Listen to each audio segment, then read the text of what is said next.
Mr. Mariner relies on your ordinance 2603-026, in which you say that you won't provide water service outside of the UGA because of the Growth Management Act. Well, the Growth Management Act specifically was amended in 1997 to provide that domestic water service is a rural governmental service. So water service is both an urban service and a rural domestic service. Alan, with all due respect, then responds by saying, well, the difference is the water service here is urban level service. And I'm sorry, but he made that up out of whole cloth. We have searched your codes for anything distinguished between urban water service and rural water service, and we didn't find anything. I think there is language, and no, you're not going to find it in the BMC or the Whatcom County Code. You'll find it, I believe, in the definitions in the Growth Management Act. That the GMA does make a distinction between urban and rural services. And I cited a growth board case that makes that distinction. Urban water service is that level of service at an intensity historically and typically delivered by cities. Finally, Mr. Mariner relies on your ordinance 2006-06-064, which purported to put some limits on new water service in the Chuckanut area. And again, although I always hate to tell elected officials what they can and cannot do, nonetheless, I have to say that to the extent that you adopt an ordinance that conflicts with state law, it's state law that governs. Implied contracts for service are subject to a 3-year statute of limitation under state law. The issue here is whether the city will formalize its water contract or whether Governor's Point Development Company will have to construct a desalinization plant to provide water to its plat. Sorry to be the heavy, that's the lawyer's job, I guess, but if we have to go the desalinization route, Governor's Point will ask the city, look to the city to pay the difference in the court case that we filed. We don't want to go that route. We ask you to simply follow the state law. Implied contracts for service are subject to a 3-year statute of limitation under state law. The state court decisions. That case recognizes the discretion that a city has when contracting to provide water outside of its city limits. And frankly, your own ordinance.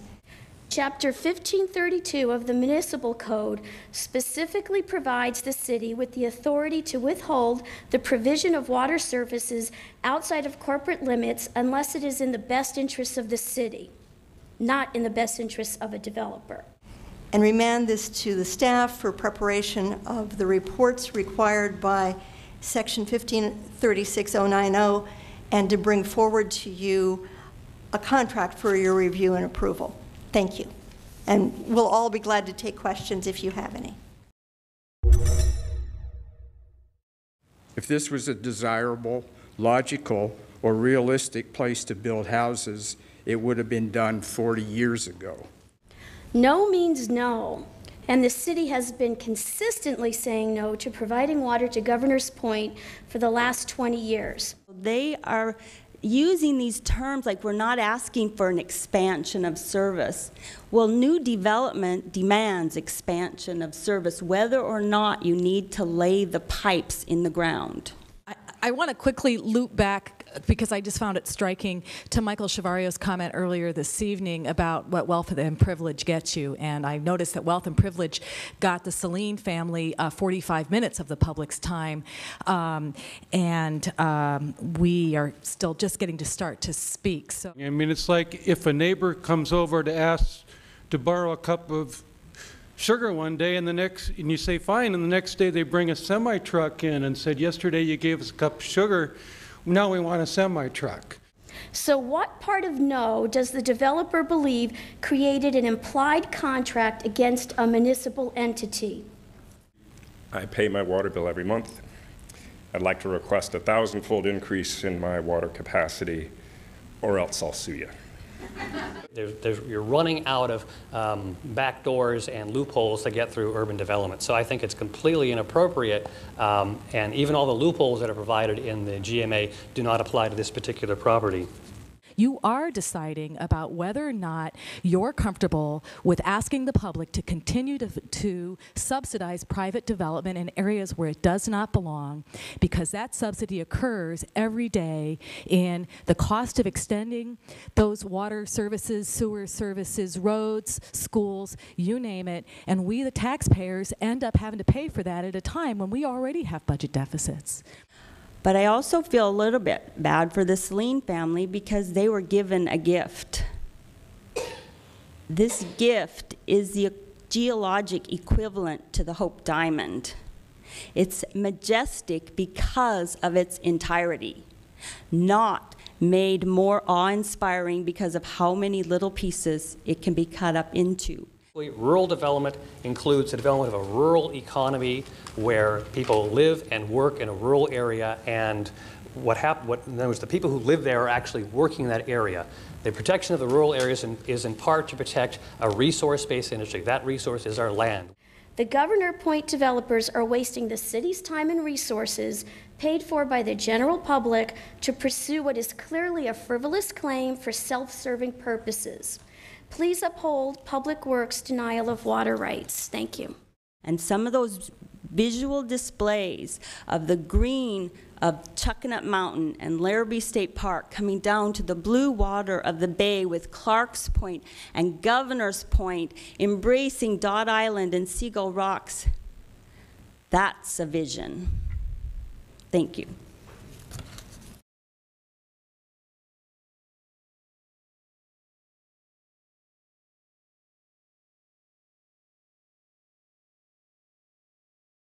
What is being overlooked is that the pipe we need to use is in the ground and has been in the ground for decades. The city made a decision 50 years ago approximately that it would serve this area in this fashion, this land. You've seen the diagrams.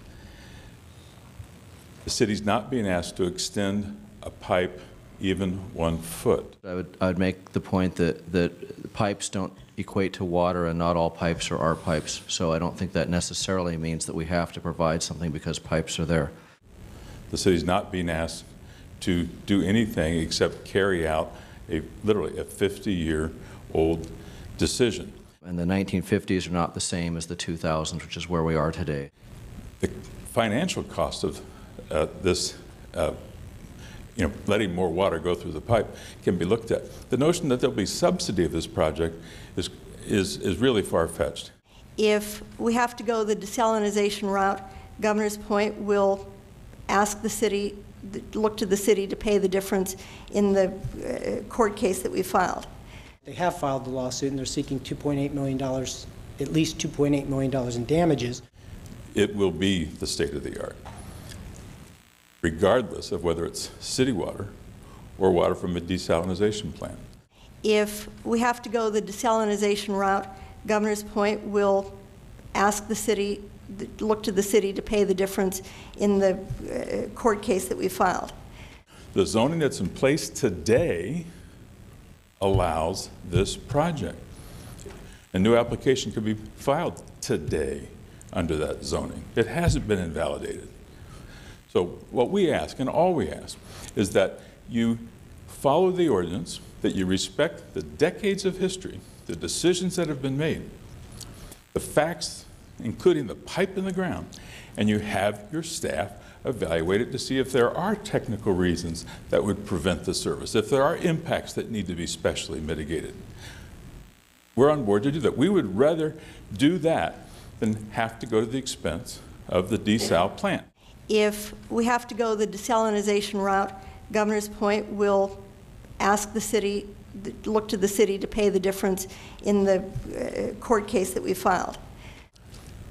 We ask that you send us back for the technical review that the ordinance calls for, that you not repudiate all the city's commitments to Eno Usitello and to the process, that you evaluate the economic impacts. Or else I'll sue you.